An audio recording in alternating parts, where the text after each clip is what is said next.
বাংলাদেশ ও অস্ট্রেলিয়ার মধ্যকার বহুল প্রতীক্ষিত সিরিজ যতই গনিয়ে আসছে ততই বাড়ছে আলোচনা। তবে ক্রিকেটারদের পারফরমেন্স কিংবা একাদশের চেয়ে এবার সবচেয়ে বেশি আলোচনায় উঠে এসেছে একটি বিশেষ উইকেট। মিরপুর শেরেবাংলা জাতীয় ক্রিকেট স্টেডিয়ামে উইকেট কেমন হবে সেই প্রশ্নের উত্তর খুঁজতেই এখন ব্যস্ত ক্রিকেট মহল।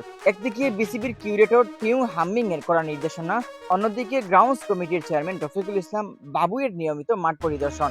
সব মিলিয়ে বোঝা যাচ্ছে উইকেট প্রস্তুতির বিষয়টি এবার বিশেষ গুরুত্ব পাচ্ছে। সাম্প্রতিক সময়ে পাকিস্তানের বিপক্ষে সিরিজে বাংলাদেশ যে ধরনের উইকেট তৈরি করছিল তা ছিল ব্যাটিং ও বোলিং এর মধ্যকার ভারসাম্যপূর্ণ। সেই উইকেটে ব্যাটাররা রান করার সুযোগ পেয়েছেন, আবার বোলাররাও ম্যাচে প্রভাব ফেলতে পেরেছেন।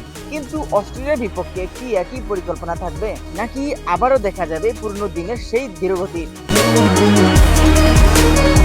Turning spin wicket? ক্রিকেট প্রেমীদের মনে এখন ঘুরপাক খাচ্ছে এই প্রশ্ন।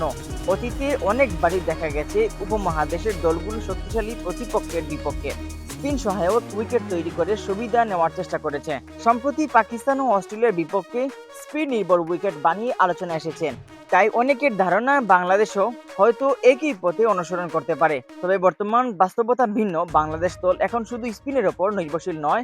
নাহিদ রানা, তাসকিন আহমেদ, শরীফুল ইসলামদের মতো পেসাররা এখন ম্যাচ জিতানোর সামর্থ্য রাখেন। ফলে সম্পূর্ণ স্পিন নির্ভর উইকেট তৈরি করার প্রয়োজনীয়তা আগের মতো নেই। বরং ক্রিকেট বিশ্লেষকদের অনেকেই মনে করছেন বাংলাদেশ এমন একটি উইকেট চাইবে যেখানে প্রথম 2 দিন ব্যাটিং করা যাবে, আর ম্যাচ যত এগোবে ততই বোলাররা সাহায্য পাবেন। এত ম্যাচ হবে প্রতিদ্বন্দ্বিতাপূর্ণ, আর স্বাগতিকরা নিজেদের শক্তি কাজে লাগাতে পারবে।